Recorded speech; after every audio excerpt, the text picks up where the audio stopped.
I can see clearly now that Israel is taking the world to nuclear war. And so our topic is Israel is taking the world to nuclear war. And when that war does take place, no one knows at all how many will die. No one knows how many parts of the world are going to be utterly destroyed, and no one can live there anymore. We don't know because we never had such a war before in history. But what we do know is it would not be the end of mankind on earth. Not at all.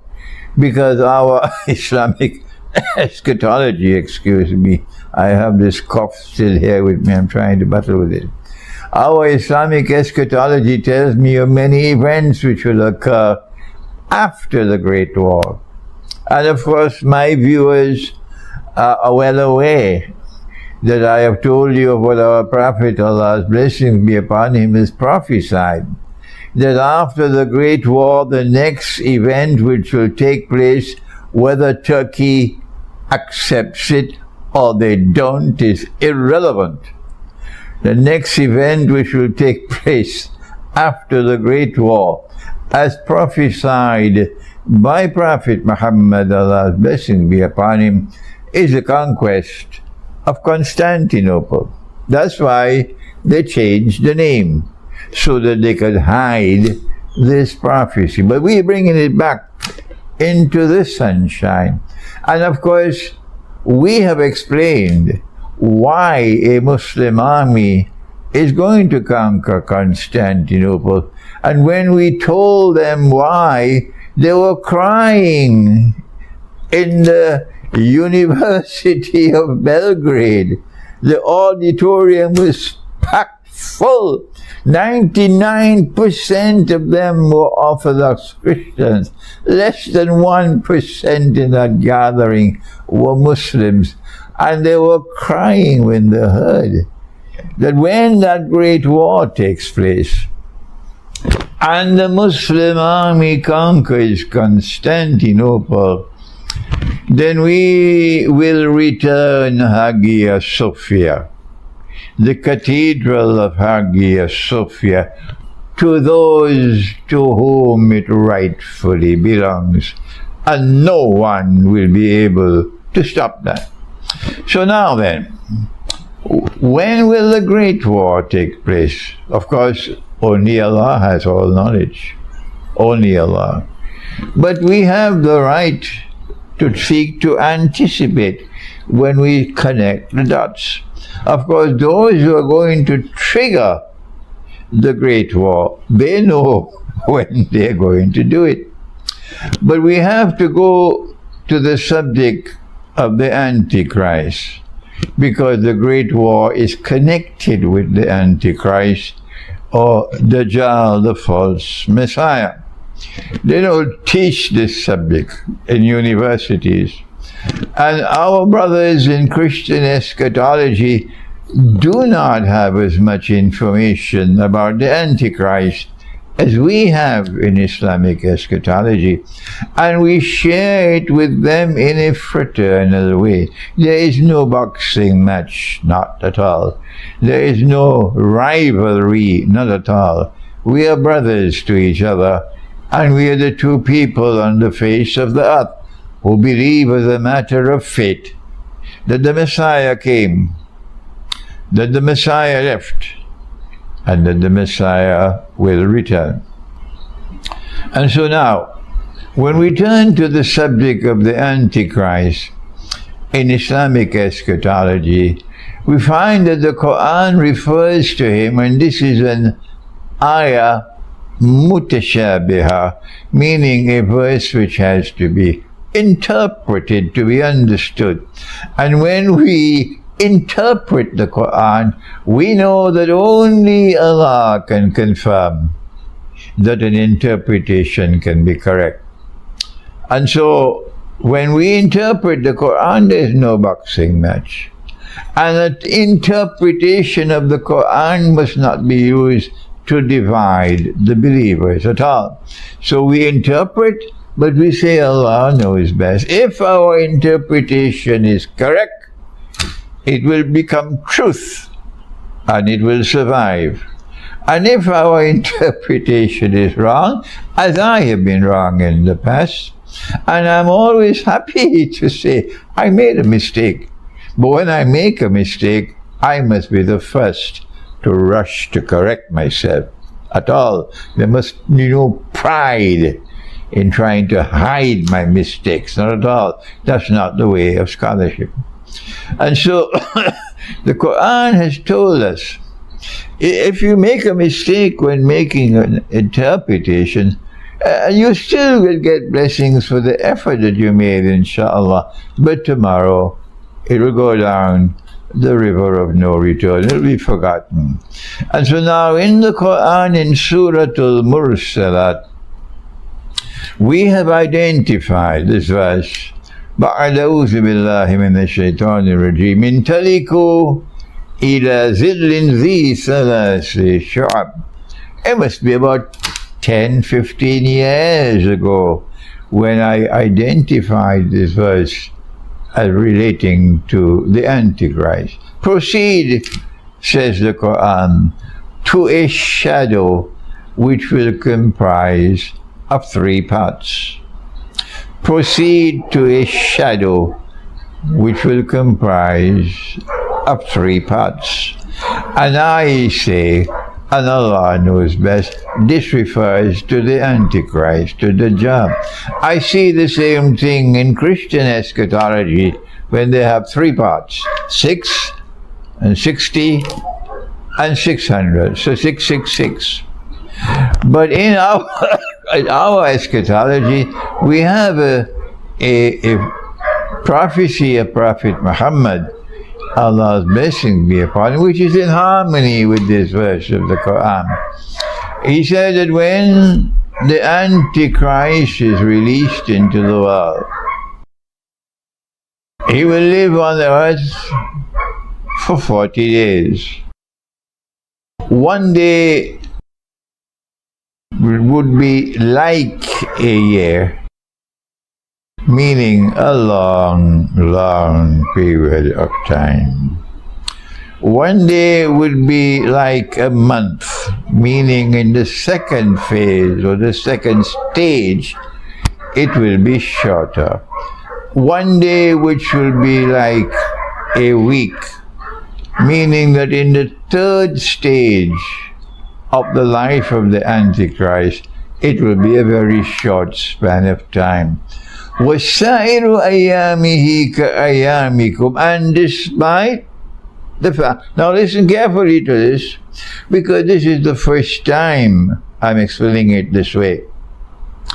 Despite the fact that the first day is like a year, and the second day is like a month, and the third day is like a week, yet all his days are like your days. This is the first time that I am explaining this hadith this way. Now then, when I write my book on Dajjal, the Quran and time, there will be more analysis on this hadith. But for today, what we have in Islamic eschatology, and I got an email today from a Christian eschatologist, and he was commenting on this hadith of the Prophet ﷺ and offering his view and interpret. This is a Christian eschatologist in contact with me. So we said that in the first stage of the Antichrist, a stage which would last for a long time, or secondly, listen carefully, in which there will be the appearance that time is moving slowly, slowly, slowly, slowly, and what we are experiencing might last forever. It was in that first stage, we said, that the Antichrist, who eventually wants to rule the world from Jerusalem, with a state of Israel which will be a ruling state in the world. The Antichrist creates modern Western civilization, and within modern Western civilization, he creates, mysteriously so, a ruling state. And it was Britain. And we don't have the time now to explain Pax Britannica. And then we said that in the second stage, the Antichrist gave to the world a Pax Americana, in which the United States of America replaced Britain as the second ruling state in the world in modern Western civilization. This subject was dealt with. This is the heart of my first book in Islamic Eschatology, Jerusalem in the Qur'an. And I want to share with you that perhaps the time has now come, because of what is happening in Gaza, and because public opinion is changing around the world, for us to try to persuade the bookshops around the world to start stocking my books, including Jerusalem and the Quran. But I have more to say about that later. And so then we said that the Antichrist still has a third stage.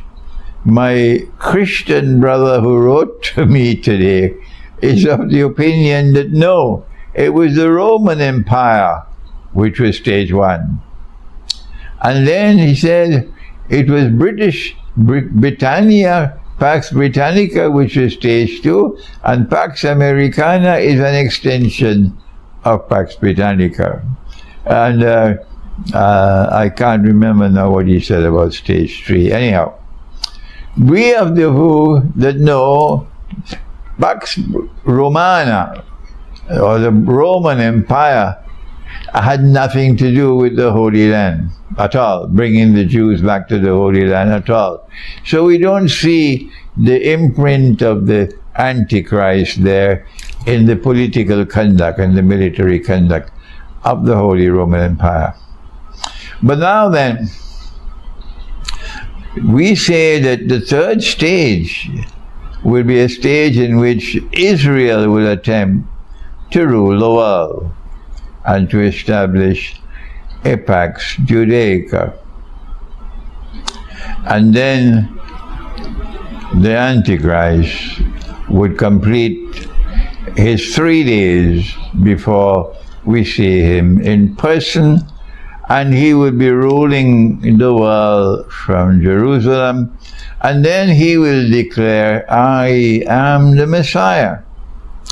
And when he says that I am the Messiah, and you and I, who are listening to me, Christians and Muslims, and maybe some Hindus as well, we would be able to recognize him. This is the Antichrist. This is Dajjal, the false Messiah. He is not the son of Mary, of Maryam. He is the Antichrist. But our Salafi brothers will say, no, he cannot be Dajjal, because Dajjal sees with only one eye. He's blind in the right eye. He sees with his left eye. He's blind in the right eye. It looks like a bulging grape. And this man is seeing with 2 eyes, so he cannot be Dajjal. So we say, let Salafi people remain sitting on a sofa chair waiting for Dajjal to come, because they do not understand the mutashabihat and the capacity. They don't have the capacity to interpret the Quran. Now back to our subject. If Israel is to rule the world from Jerusalem, then Israel, and to succeed a Pax Americana, we have argued that you need a great war to do that. The passage from Pax Britannica, the emergence of Pax Britannica required Britain to wage war continuously using the Navy, the British Navy, and the British Army land war and naval war for hundreds of years. Hundreds of years. But when the time came for the passage from stage 1 to stage 2, there were two big wars. There was the First World War and the Second World War. And because you and I want to connect the dots of history, we have to study political history. We have to study military history to be able to understand the Qur'an and to understand the prophecies of Prophet Muhammad, Allah's blessings be upon him.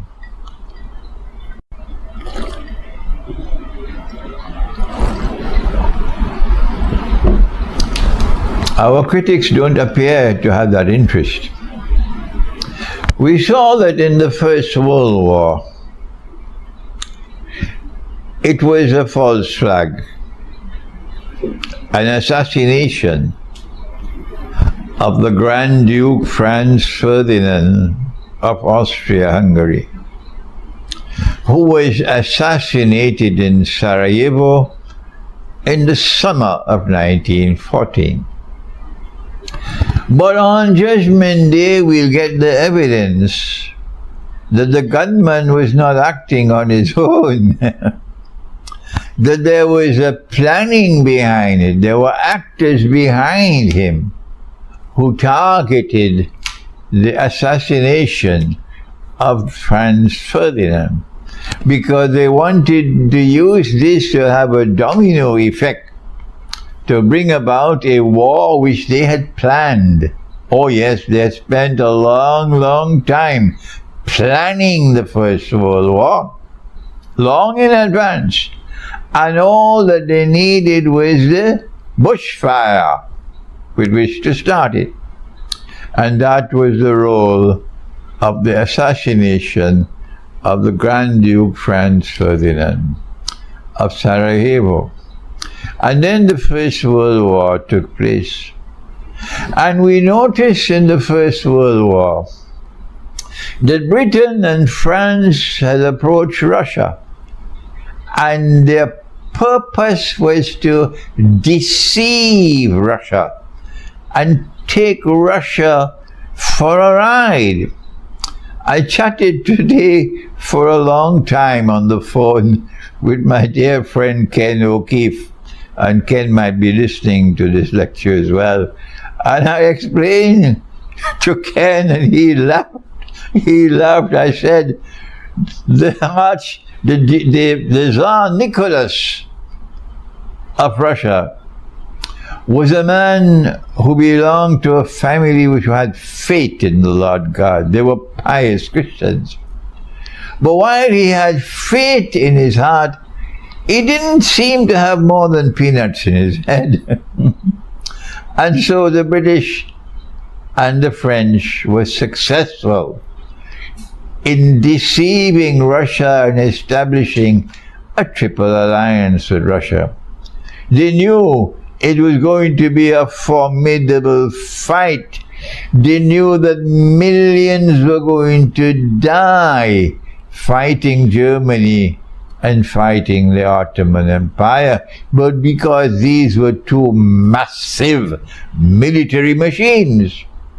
And they didn't want Englishmen to take the brunt of the fighting, and they didn't want Frenchmen to die so many numbers on the battlefield. So they used Russia as their guinea pig.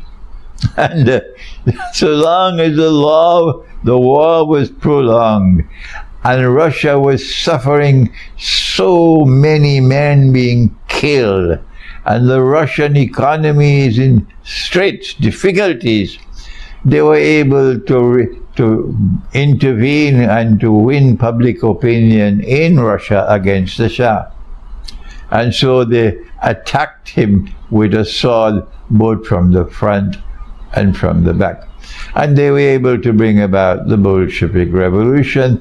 But this I'm sharing with you, as I did with Ken today, to show you how the planning took place for the First World War.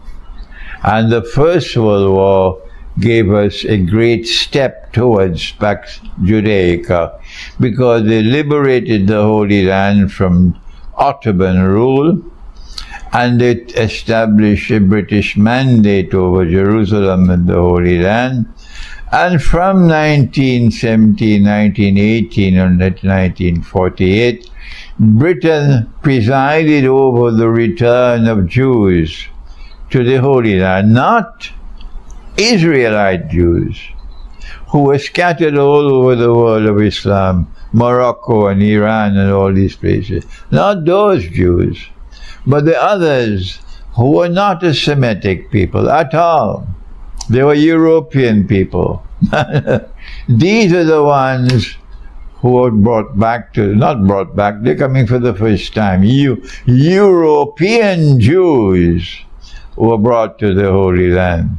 And then the state of Israel was established after the Second World War, in which again they deceived Hitler. And Germany made the mistake for the second time of attacking Russia. The first time they attacked Russia, it was through this Triple Alliance, and they deceived Russia, and Russia lost so many men in the First World War. But the second time it was Hitler who attacked Russia. And then after that, the State of Israel was established in 1948. And then these European Jews who now control Israel, these are the ones who by their hook or by the crook, mostly by the crook, brought all these other Jews who are Israelite Jews from Yemen, from Iran, from Morocco, from Egypt, from all over the world of Islam, where the Jews had lived for 2,000 years. We were only 1,400 years as the world of Islam. But they lived with us, and they lived with us in a harmonious state. They were not complaining. So there was no fighting, there was no enmity, there was no hatred between Muslims and Jews for all these years that the Jews were living within the world of Islam. They even lived in Constantinople, in the Ottoman Empire, and the Ottoman Empire protected them. But these Jews are now deceived and brought back to the Holy Land by the European state of Israel. And then you saw how the European state of Israel, using every trick in the book, every lie, every single act of oppression you could think of, is constantly expanding and taking control of a land which never belonged to them. Throwing out the people who lived in the land for more than 1,000 years. Throwing them out. They're living now in refugee camps. And so this Israel, from day one, is an oppressor.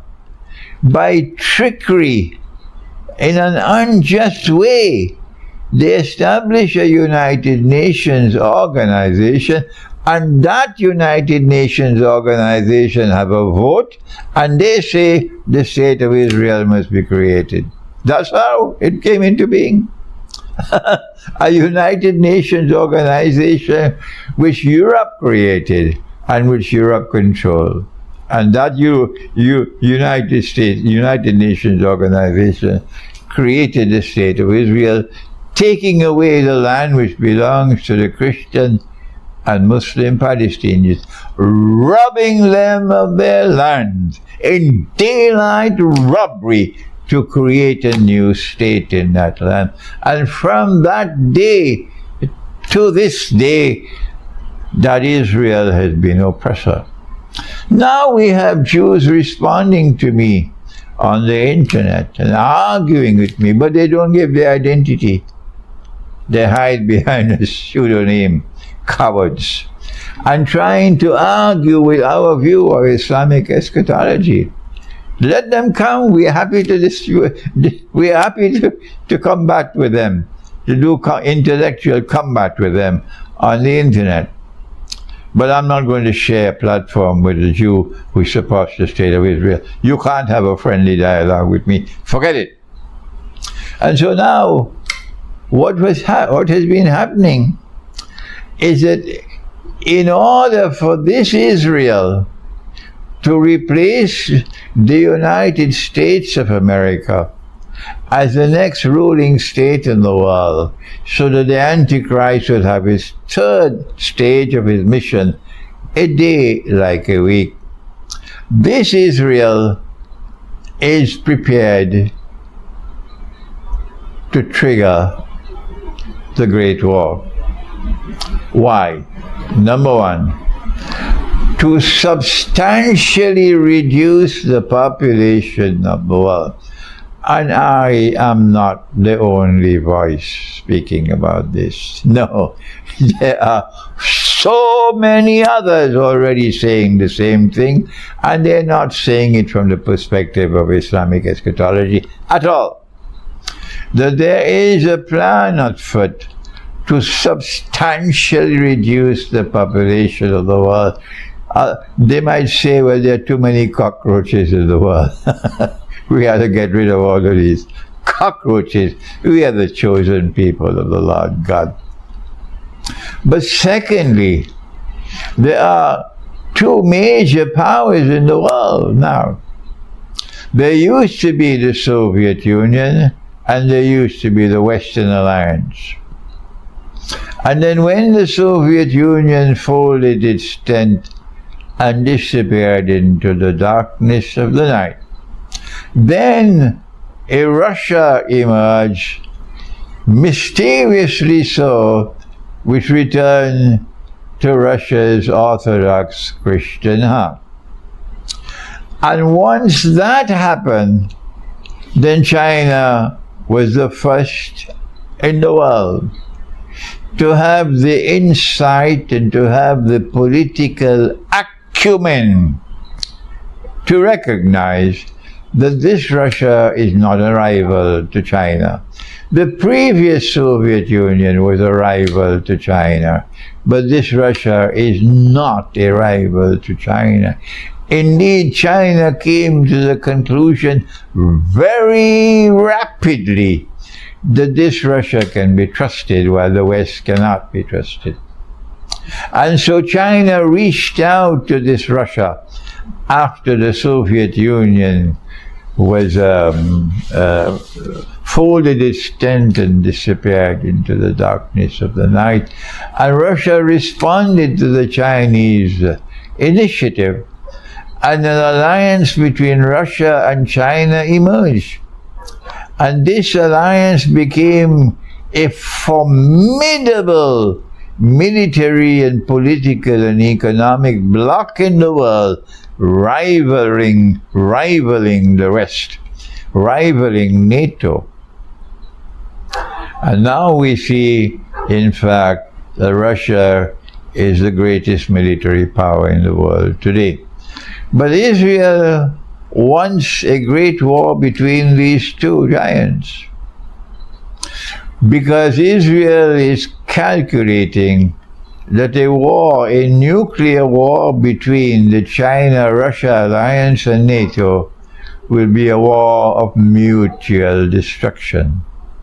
And when these two major superpowers are destroyed, mutually destroyed in a nuclear war, and the population of the world is substantially reduced, that Israel will now have a chance to claim to be the new ruling state in the world. Nothing that I have said today is new to you. You knew this long ago.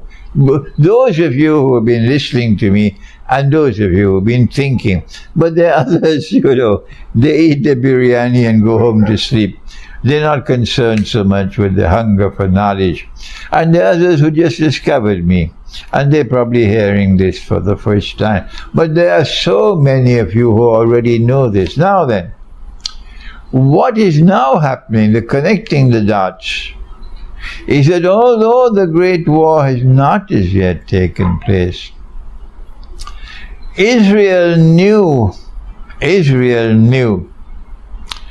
that the attack by the Islamic resistance, which occurred, was it in October? Was it October? Yeah. That Israel knew it was coming. And I held the view that Israel was observing the movement of weapons into Gaza. It is not that Israel was ignorant. They knew about it.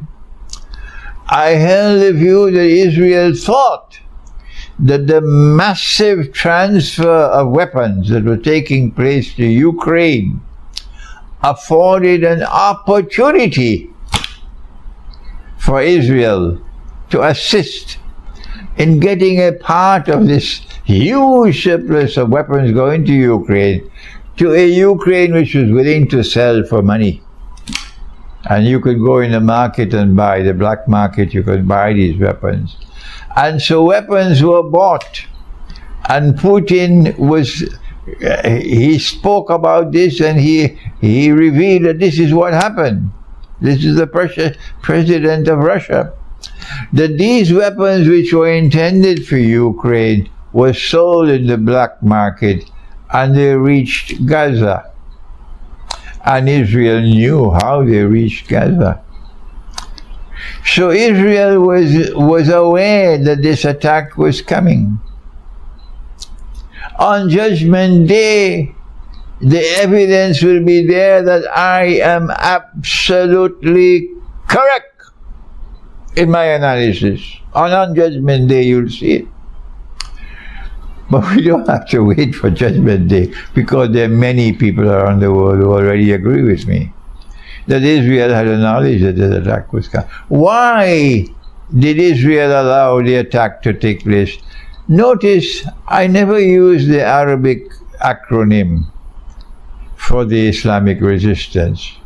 That Arabic acronym that I never mentioned actually means in English the Islamic resistance. That's what it means.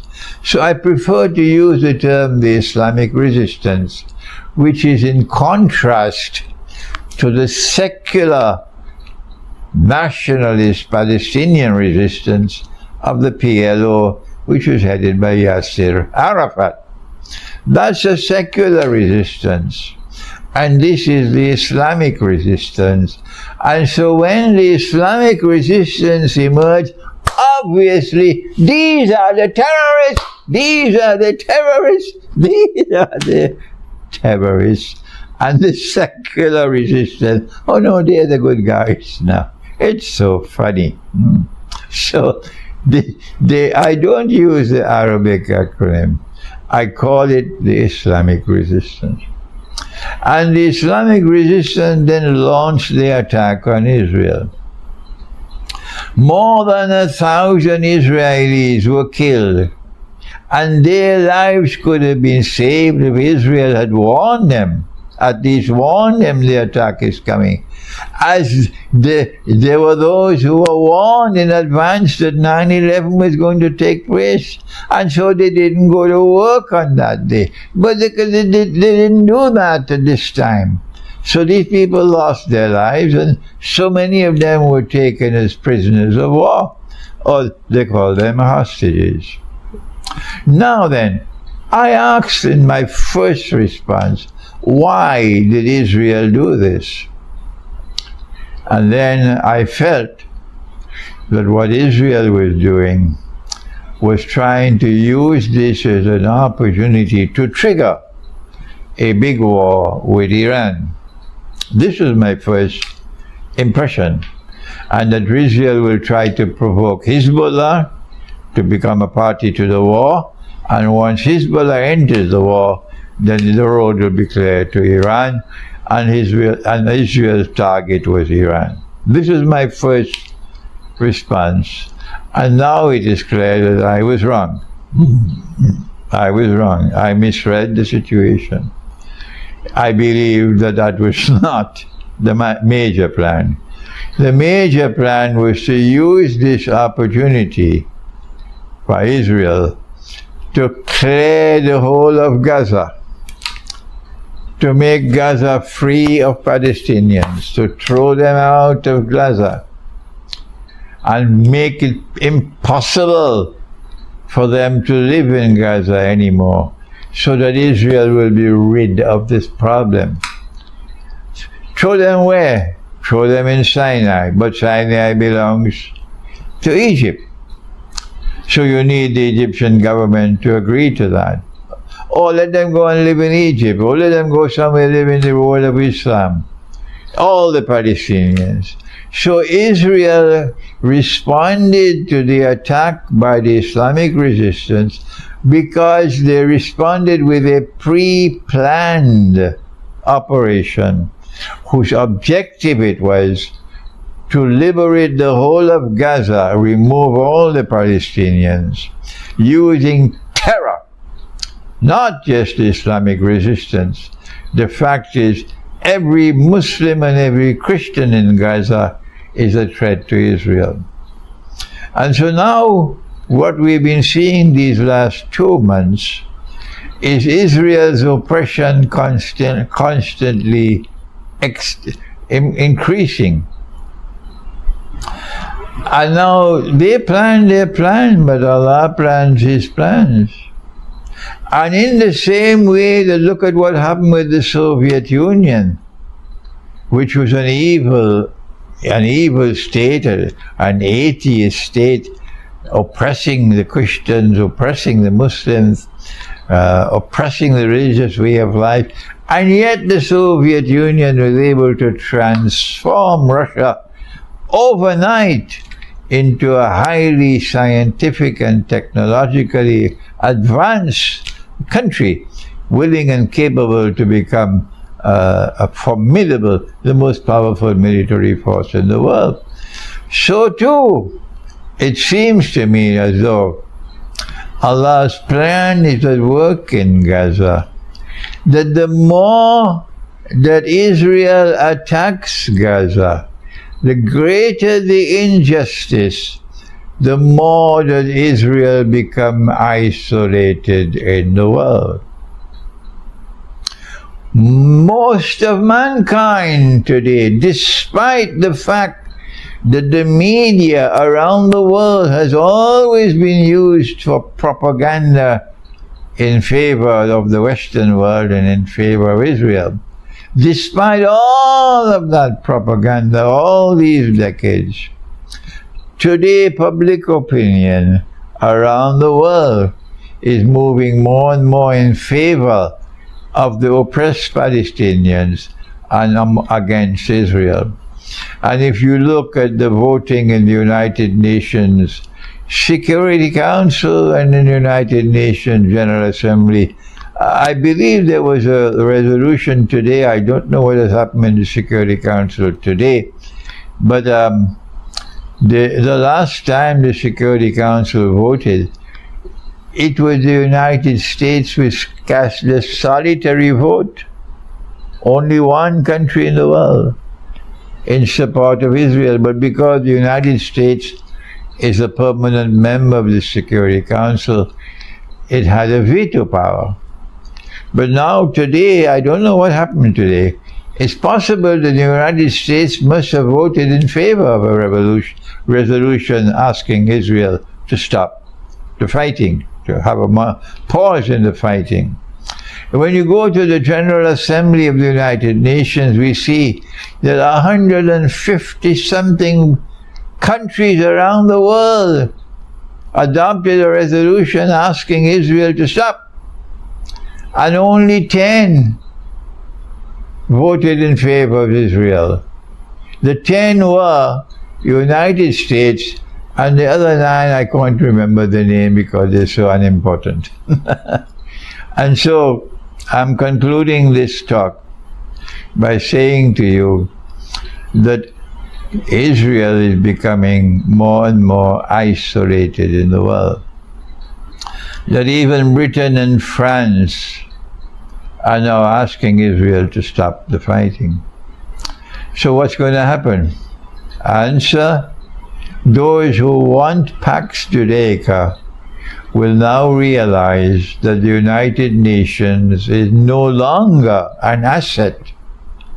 The United Nations has now become a liability.